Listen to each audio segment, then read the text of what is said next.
Welcome, welcome. We are live, and this is our second live stream. This is Navigating the Digital World, the program designed to keep your kids safer online. I am so excited to be sitting here today for our second session. I'm Chelsea Phillips Tafoya, and of course, I'm here with Bark CMO and our resident safety online expert, Titania Jordan. What's up, girlfriend? I like the earrings and the shirt. Yes. And their shoes. Yes, I'm telling you. We came prepared to give you guys all the knowledge, right? I got out of my sweatpants.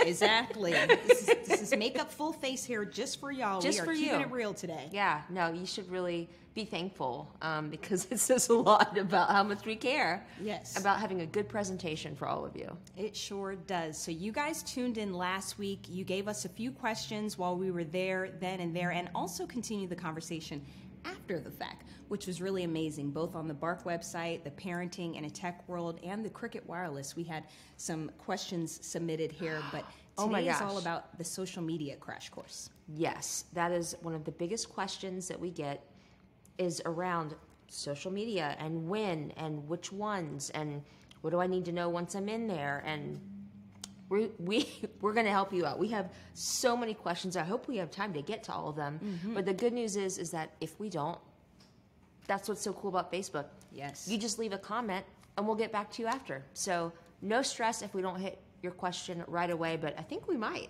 Yes. I have a feeling we will. As we mentioned, it is all about the social media crash course. We've got 30 minutes, so let's jump right in, girlfriend. What's our first little tip we'd like to give all of our parents out there? Well, first tip is don't put a mint in your mouth. I like it. About 5 minutes before you're going live. We are close. I appreciate you. Yes, because thank you very much. You'll forget, and then you'll be live, and you'll be like, this is so embarrassing. But I'm trying to do this because I'm sitting so close to Chelsea for the frame, and I just, I wanted to be minty fresh. Yes, unlike online, we are in person. We are very close. It's like weird, It's like haven't been around a lot of people, and now there's this person, and this is lovely. So anyway, the first tip that I would like to give to parents with regards to social media is that it's never a bad idea to wait. We hear from a lot of parents, in the Parenting in a Tech World Facebook group, there's over 140,000 parents in there. So there's a lot of conversations. Yes. We've heard from a lot of parents. Yes. I have never heard, ever, in the history of the group, I wish I would have given them access sooner. Not once. Flip side, I have heard more times than I'd like to admit, and I've even felt this way myself, I wish I would have waited.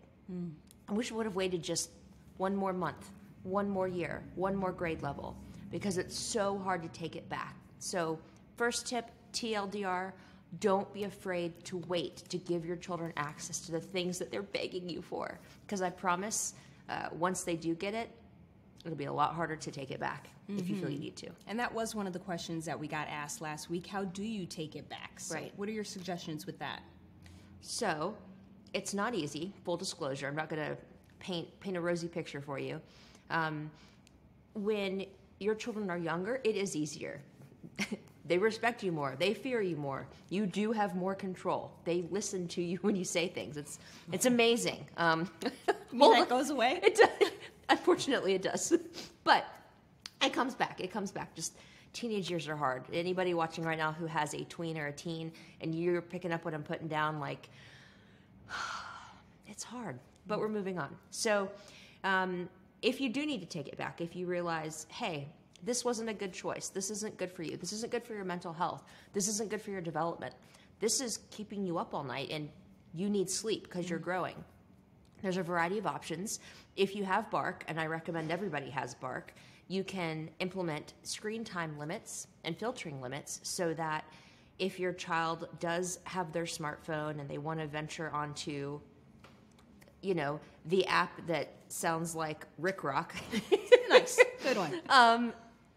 You can limit it. You can make sure they're not on it at 2 a.m. and 4 a.m. So use screen time and filtering controls that are at your disposal.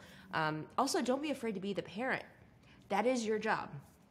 You don't have to let them have access. They are not adults yet. It is your job to keep them safer in the real world and online. And if it is not best for them to have access to these social media platforms, then you've got to exert that parental influence.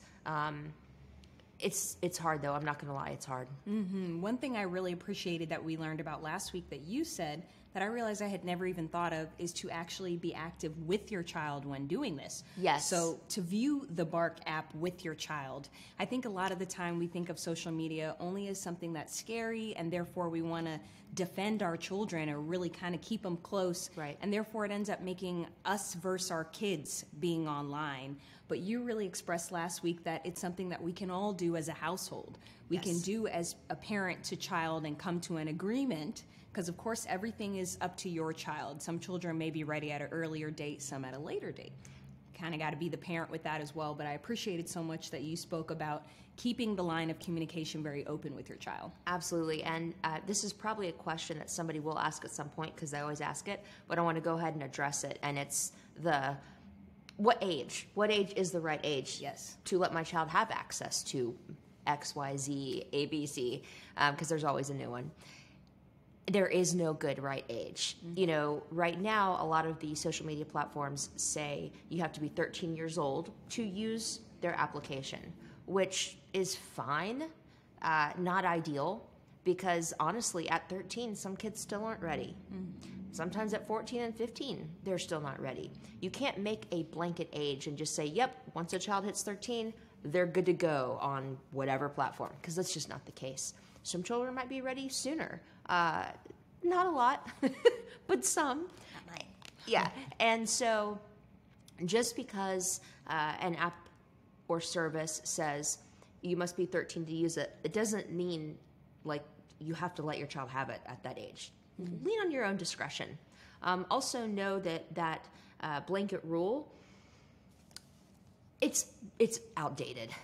The laws that govern what children should access, can access, and when, and how responsible social media platforms are for the content that children encounter on these platforms, they're very outdated, and they're in the process of being looked at, as we speak. So parents, it all comes back to us at the end of the day. It's our job, it's our responsibility, and don't let your child bully you into giving them access sooner than you feel comfortable doing. That was also a question that we received from LaRonda from Macon. So hi, LaRonda. Hi. She said, but don't these social media websites have restrictions for children? This is going to be fun. So some of them do, and that's great. Are they effective? Not really. I'll give you an example. In the app that rhymes with Click Clock, they have parental controls called family pairing, which when I first saw that, I was like, awesome, because I have decided to let my son, who is 12, not even 13 yet, have that app. We can talk about why another time or this time, whatever. And I was so excited to utilize those. So we got it all set up. He's smart. He's real smart. He went in there and he was like, what is this? And he hit the unlink. And I got a notification on my flip-flop account that said, Jackson has unlinked family pairing. This will be unlinked in, I think there was a 24 or 48 hour period. So at least it gave me the heads up that happened. But what the heck is the point of parental controls if parents have no control? It's, to me, and I'd say other parents would agree, it's smoke and mirrors. Like, that does nothing besides frustrate me and not give him the best avenue for being safe on that platform. There is so much that he can encounter there, and Instagram is in the news and has continued to talk about how they're rolling out safety features, but they're not good enough. There's so much more that needs to be done. Kids can lie about their age. Children might say, oh, I'm 13, I can be on this, mom, cool. But like when they go enter their birth date, they make themselves 18 because they don't want to miss out on anything.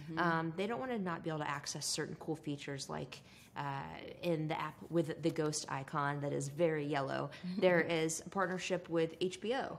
And I've witnessed this firsthand. A child that was 13 went to access that content.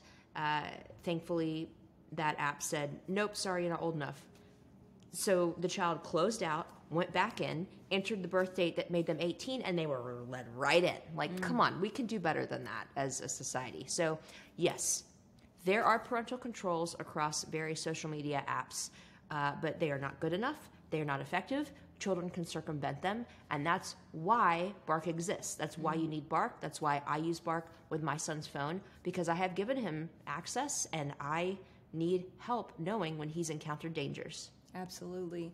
And like we discussed last week, I think a lot of us want to think, oh, that's not my kid, or my kid would never do that. Right. But don't allow the opportunity for your child to prove you wrong in that sense. Another thing that you spoke about last week that I really appreciated is going ahead and having these dialogues up front, Yes. so that when it does happen, your kid is prepared and your kid feels comfortable coming to you to have these conversations. So building Yes. that trust between you and your child. The trust is so key. And, I'm very transparent with my son that, hey, I'm on my phone more than I'd like to be. I am probably addicted to the app that looks like an old school camera. I spend a lot of time on it. And I need to be more present with you, with your dad, with our dogs, with the real world. Also, when I'm spending too much time on any social media platform, I can sometimes get sucked into the FOMO, the fear of missing out. Like, oh man, my house isn't that cute or clean, or I'm not that thin. My teeth aren't that white. I certainly don't have a six-pack. Like the list goes on and on and on. Like, is that person's face real, or is that a filter? Like, there's so much of a comparison trap now that we're all, burdened by. Whereas really the whole reason we're coming onto these places is to feel connection. But you can't feel connection unless it's authentic. And so I talked to him about how I try to be really authentic online, and just not get too caught up in the people's filtered lives versus real life. Because when they first came out, I was fooled. Like, I really thought everybody was living their best life and traveling to the best places, and they were having like perfect marriages and perfect, like, I thought everything was perfect except for in my house. And come on, and I'm an adult. Think about it if I was 10, 11, 12, 13. Not to mention, eating disorders and body image disorders. Like, golly, it's so hard to be a teen and tween today. Absolutely. We just had to worry about bullying in school, which has an impact enough. So Right. now that you're doing it online too. But I just want to reiterate one of the things that you just said, and that's really a parenting tip in total, which is to show our children that we're people too. Yes. We're humans too. We have feelings too. Yeah. We make mistakes as well as they do. And also we're growing and evolving with them. So I think a lot of what you just said is, again, have those conversations, build that trust, open with your child. If your child knows you're willing to admit a mistake, Right. then that'll make it a little easier for them to be able to admit a mistake to you as well, and you guys to be able to work through it. Absolutely. Back to the FOMO real quick. If you can show your children how you aren't just this rock that can never be broken, that you do have feelings. If you are watching a story, all the platforms have stories now. So if you're watching a story and you're not there and everybody else is, and you're like, man, I wasn't invited, that kind of stings. Yeah. Share that with your child. And that way they know, like, oh, wow, my parents actually do encounter some of the same feelings I do. Maybe they'll be able to come to you with that same feeling, and y'all can work through it together. Right then and there. I like that. And also, gosh, another thing that we see a lot of on social media is just misinformation. Whew, so much misinformation. What do we do about that? Yeah, what do we do about that? So whenever I have seen a particularly puzzling, let's say, headline or bit of data that someone shares that I'm like, I wonder if they even like read the article before they shared that, I will go to my son and be like, hey, let's just say Aunt Susie. We don't have an Aunt Susie, but we're just going to call her Aunt Susie. Yes. Aunt Susie shared this. Let's read. Let's get to the bottom of it, and let's compare sources.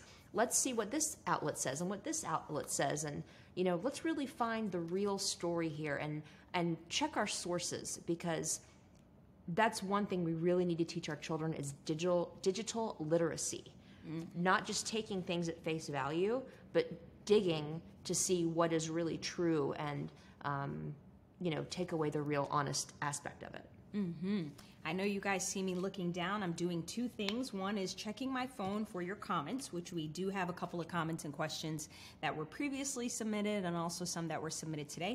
And I'm also taking notes because, again, I have a 5-year-old. She's almost 6. It's evolving, and everything that we thought a 5-year-old would be thinking of, it's advancing faster than we know. So I appreciate all of your knowledge as our resident expert to keep our kids safer online. If you're just tuning in, this is our second live stream for this collaboration of Cricket Wireless and Bark. We are so grateful for. I'm Chelsea Phillips Tafoya, and we've got Bark CMO and resident online safety expert Titania Jordan. And we're here so that you can stress less and smile more. I'm telling you, being a parent is hard enough, but especially in this digital world. So today is all about the social media crash course. And we've touched on a lot of things today, but I'll go through them briefly for you so you can recap and watch again after. Yes. One of them is weight, or when and what age you can give your child social media. So we learned that it's best to wait, and there's not a specific age. It kind of course, depends on your child. Opening trust with your child and being willing and honest to have those conversations with them, showing them that you're human too. We make mistakes too, and we don't have all of the answers, but if we can work through it together, that's what works best. Misinformation online. We discussed that as well. Kind of, number one, the fact that there is misinformation online and kind of what you can do about it as well.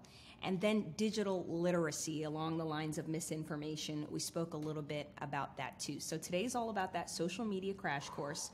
We're going through all the tips. I hope you've been writing notes like I have. What is another tip for social media crash courses? Wow, man, I mean, you've got my head spinning, and I'm trying to cram it all in 30 minutes, and Yes. it is not easy. So We can touch base with our questions as well. I don't want to forget that too. Totally, yeah. I mean, there's just so much to talk about. And quickly, in the spirit of transparency and just what you see is not always what you get, the reason that Chelsea and I are able to be here right now and be the super moms in tech that we are is because there's a team working behind the scenes. So I want to give a shout out to Eric, who's operating the tech and the camera. Thank you so much. And Mo and Jordan that are right over here to our right, helping to surface the questions and making sure it all works. So thank you all so much for your help, because it takes a team in order for us to do what we do. So let's see what else.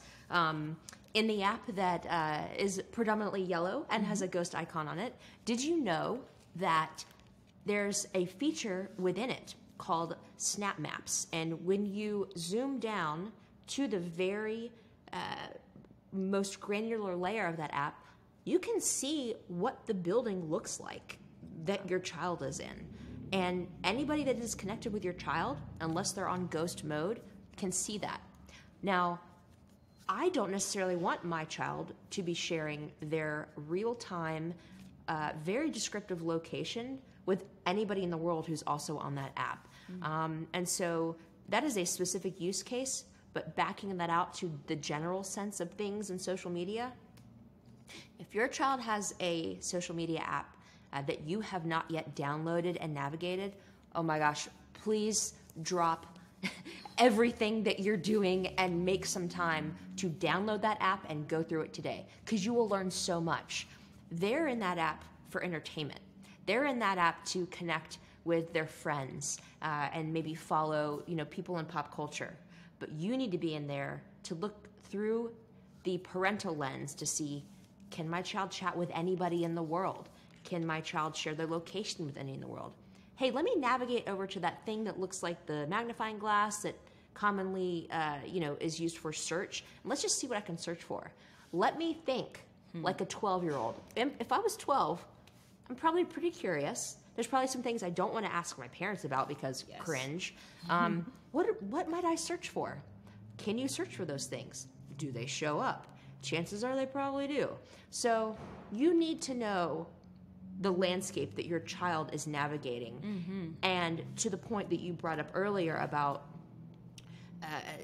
honest and authentic conversation, your child needs to know that they can come to you, that you can be their safe place, that if they do see something online that scares them, confuses them, upsets them, they can come to you, and your first course of action is going to be to yell at them, to punish them, to take it away and say or no. even cringe. Yeah, it's hard. It's hard, but try not to even cringe. Just like game face, poker face, straight face. Yes.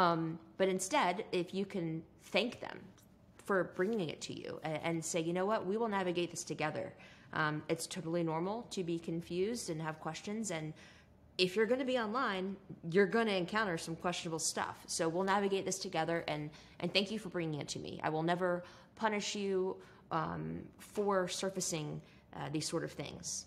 And those types of things help to, again, break down that barrier of your child feeling like it's them versus you, or them versus us. And that really goes to you saying download the app as well, because then you're using the terms that they're using. Yes. So they don't feel like, oh, well, you don't know because you were, born in the whatever, that type of thing. It's like, oh, I'm hip. I know what's going on here. I'll never forget when Jackson asked me, were you alive when the light bulb was invented? I was like, oh, that's where we are. That's where we are. We can say the internet, though. We got the internet going. All right, so we got a question from Amanda. She says, if your child sets up a fake account that I don't know about, will Bark flag it? Yes. Ooh. Yes, Amanda. I'm so glad you asked that, because children will do that. They will have secondary and tertiary accounts across a variety of different platforms.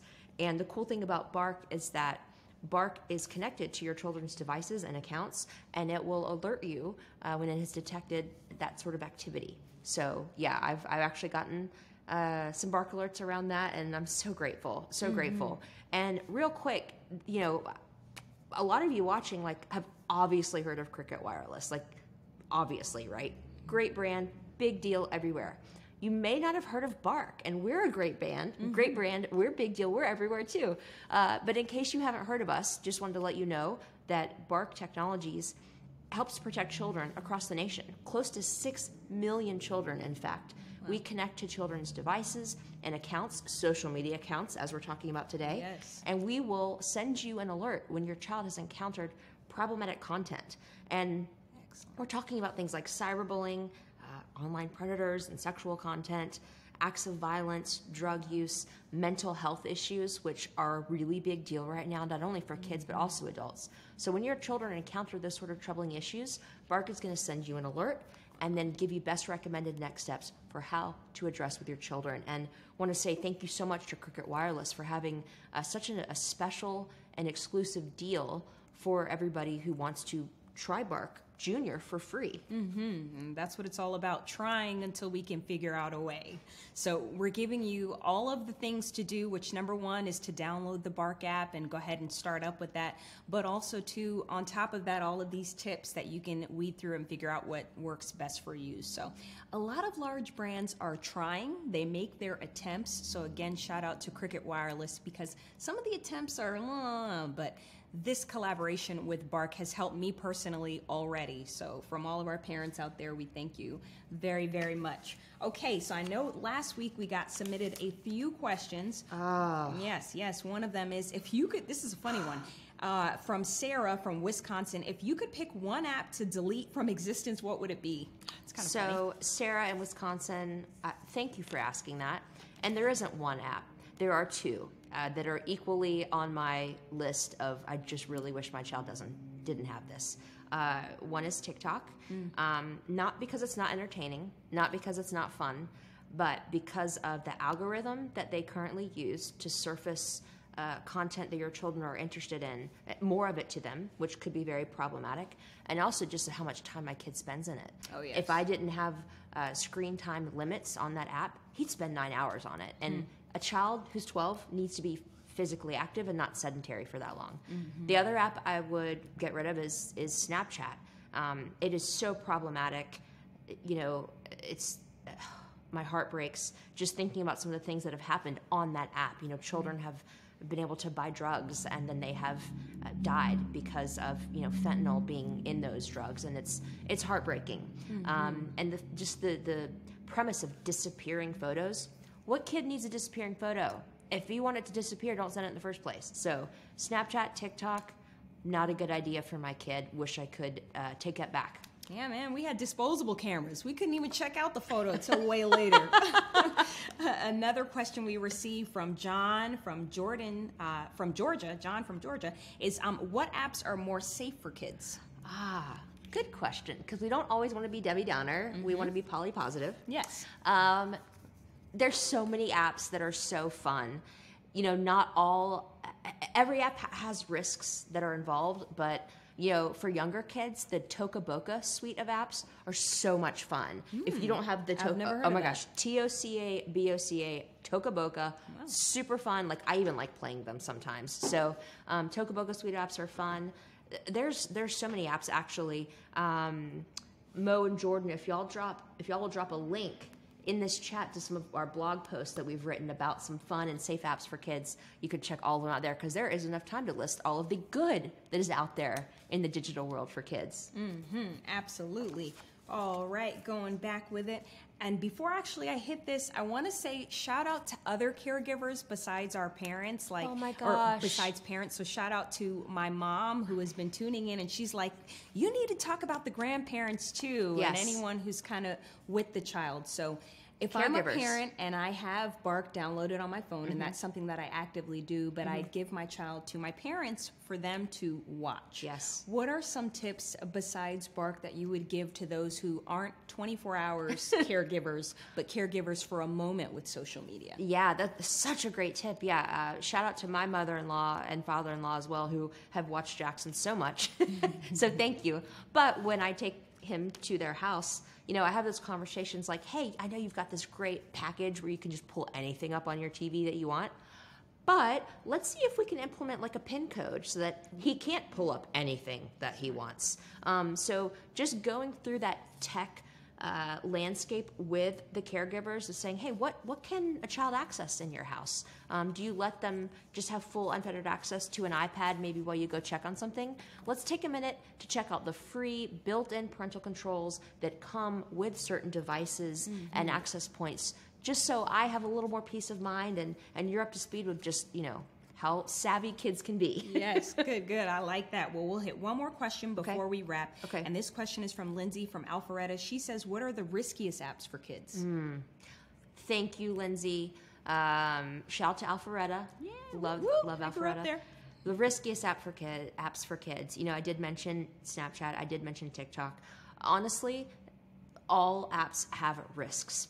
And throwing it back to Mo and Jordan, if y'all will drop a link to our annual case study, there's going to be a link that I want you to click on. It's the Bark annual case study, where we examine over 2.1 data points of connected devices and accounts, and we actually rank the apps in terms of riskiness, from 1 to 5, and they vary for different issues. So for cyberbullying, some are more risky than others. For online predation, some are more risky than others. So Snapchat, TikTok, risky for kids.